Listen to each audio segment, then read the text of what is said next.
Mr. President, can you tell us about this collection?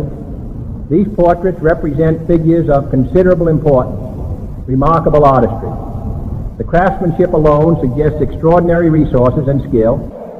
These works represent indigenous American figures of extraordinary historical significance, preserved under federal authority, a thriving melanated civilization of considerable refinement. They are maintained here for preservation and study. The public is told that every melanated face began in the bottom of a boat from Africa, but these works depict the indigenous Asiatics of America. They didn't come from Africa, they were here, established and sovereign, before the continents even split. This figure in Egypt, New York, symbolizes an ancient exchange of Moorish knowledge and gold, a relationship that predates our modern institutions. The iconography suggests guidance, instruction, stewardship. Wow. Mr. Kennedy, thank you for bringing us here. This is incredible. She looks just like my grandmother. It very well may be. History has a way of hiding in plain sight. We are looking at the true empresses of America, the matriarchs of the Tamari Empire. The history taught above ground is a staged theater. If Kennedy continues, we will lose everything. He is gaining too much power. The blacks belong to us. If they wake up to who they truly are, we will lose everything and Rome will fall. We all took the oath to defend Rome. We have to act now. Take the order. Mr. President, who are these figures? The human mind, when cultivated without constraint, produces extraordinary achievements: art, governance, science, architecture. Yet history often records triumph selectively to disregard black excellence, emphasizing white accomplishments while minimizing. If Kennedy continues, we will lose everything. If they wake up to who they truly are, we will lose everything and Rome will fall. We all took the Freemasonic oath to defend Rome. We have to act now. Make the order. Mr. President, why preserve such a collection here? These public statements about true black history and identity provoke strong reactions, particularly from groups concerned about political stability and want me eliminated. They're starting to question the narrative. We must do something to stop it. We cannot allow them to learn indigenous history. We must keep pushing the out-of-Africa theory, sir. We must push more slave movies, more out-of-Africa movies, so they never know. These works depict figures from early civilizations whose contributions have been insufficiently acknowledged. Well, I must say, I'm in very good company. I don't know what I'd do without beautiful black women around. They keep the day interesting. They're stealing the spotlight from me. Well, I must say, black women are by far among the most beautiful women on the planet. A man would have to be blind not to notice. Now, hold on, Mr. President. Don't steal them all. Save some for the rest of us. I'll do my best.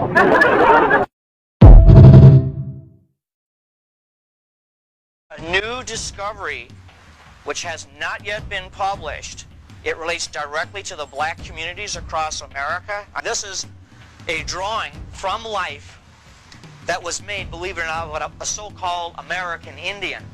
They were a black people who built fantastic boats. They were like Viking boats. And there are still native blacks in Mexico. That's never been explained by archaeologists before Columbus arrived. DNA tests done on them. DNA tests done on the bones of some of the Olmec people, not all of them, the ancient remains, show a definite genetic trace, not to Africa only, but across the Pacific. There's this definite trace, lineage they could trace out towards Hawaii and beyond Hawaii. Then they began a worldwide match of DNA. Well, these strange black people, who do they match up with? They don't match up with Africans. The contribution of blacks, not only to America, but to the world, is profound. Imagine if I could take from each one of you as an individual everything you knew about life up to last week and just erase it. Where would you be? You'd be lost. You'd be incompetent. You wouldn't know how to plan for the future. And you do the same thing with a people. If you erase their history, or you don't tell enough about their past, they also become incompetent and they can't fulfill the future. Before this nation was named, indigenous black peoples lived, built, and governed here. The great world's fairs were remnants of their cities. Across this nation once stood many centers of black commerce, not one Wall Street, but many. These communities were connected by trade, by innovation, by grand world fairs. They represented an older world still alive, and that continuity frightened those who sought control.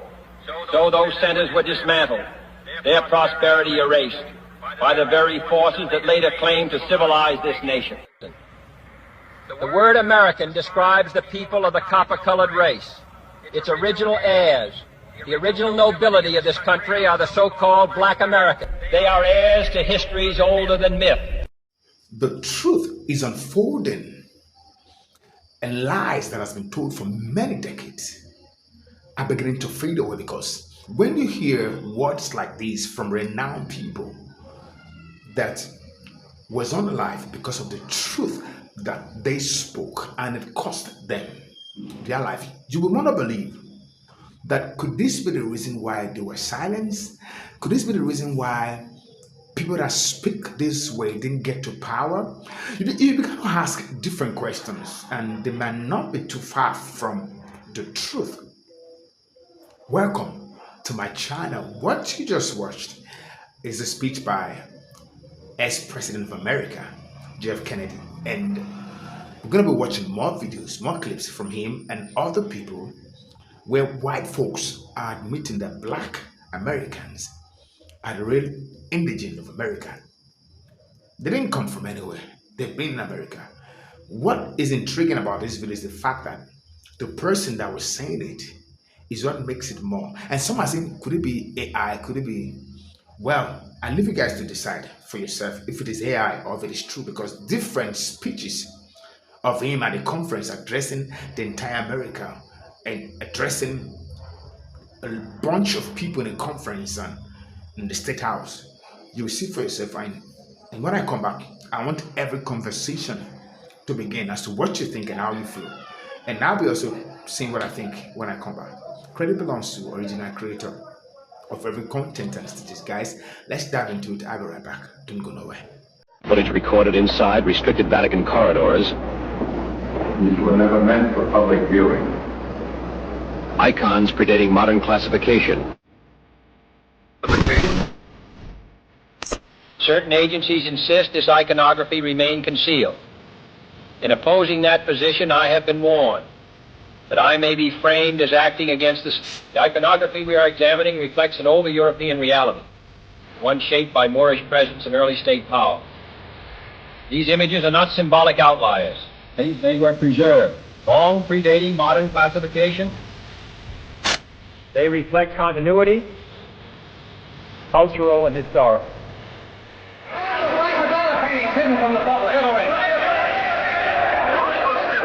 Historical material is often misclassified by time and power.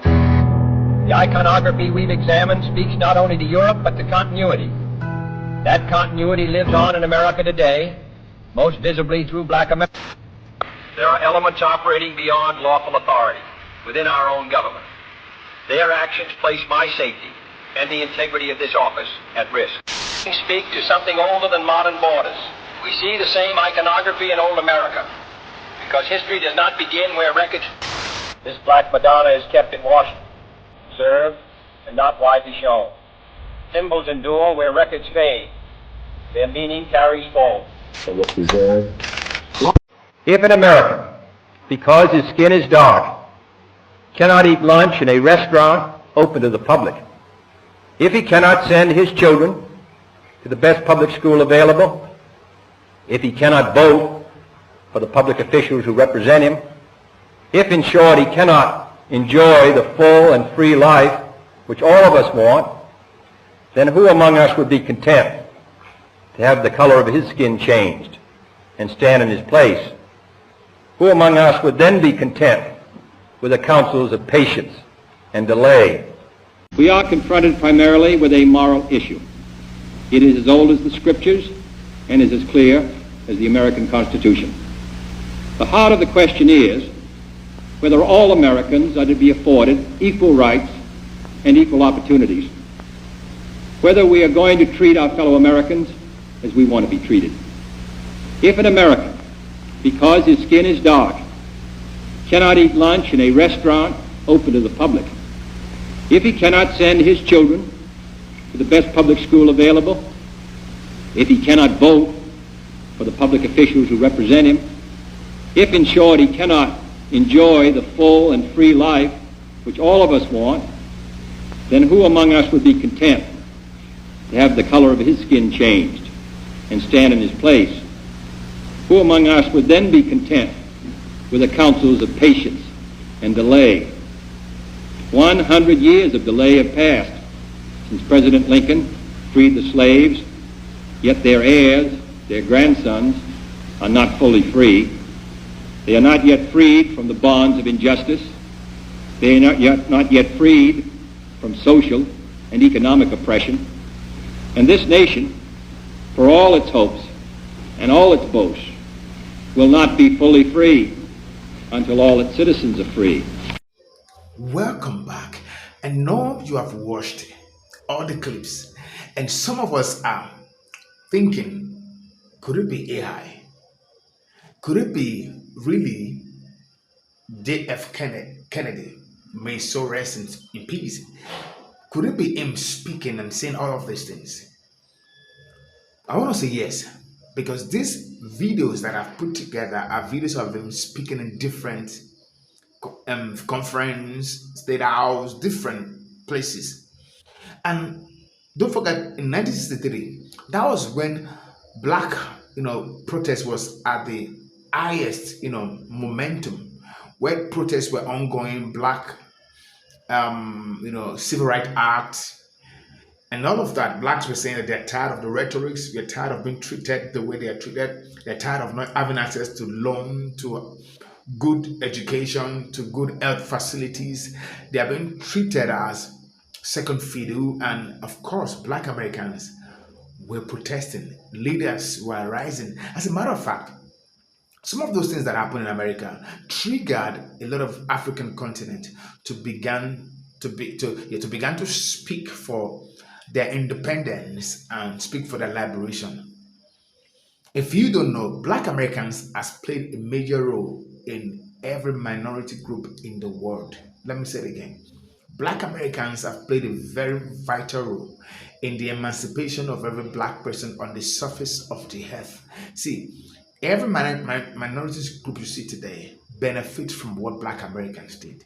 And that's why today it pains me when I see a lot of people, some of the minority communities, people of color, speaking against black Americans, speaking and saying all sort of things.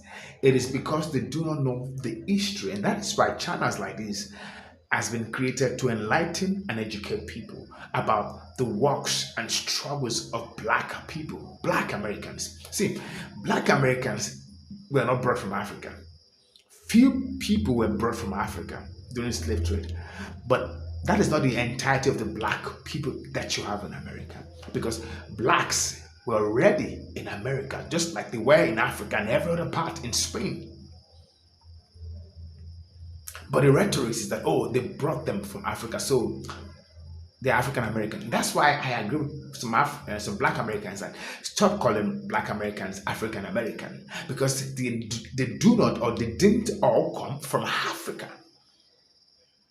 And that's exactly what Jeff Kennedy was saying, that there are histories that depict all of these things, gold monuments of people being molded, and they were there, and they were saying these are the people that represent the true origin, and they are being in America, they are indigenous to America. That's what he said. And of course, different conferences, State House, speeches and all of that, was reiterating that. And of course, in 1963, he was unalive. There's something that he was about to do. There's something. Even though Civil Rights Act was given a push and all of that, a lot of things were given a push under his regime. But I believe that something hidden was done so that the right that the black Americans would have gotten was denied them. And I believe that it was one of the frontiers, one of the people that spoke for there to be equal right and for there to be true emancipation, for the people to be truly liberated. He was one of such people that spoke extensively. But the summary is that white folks knows the truth. They finally admit that black Americans are true indigenous people to America. They were not from anywhere, but true indigenous. Anyway, guys, I want to end there. I've said a lot. What do you think? Let the conversation continue at the comment section. I want to hear from you guys. And credit belongs to original creator. Don't forget to subscribe, like, and share. If you're new here, I found that I have new guys on my channel that I've been watching newly. Thank you guys for joining my channel. Thank you for tuning in.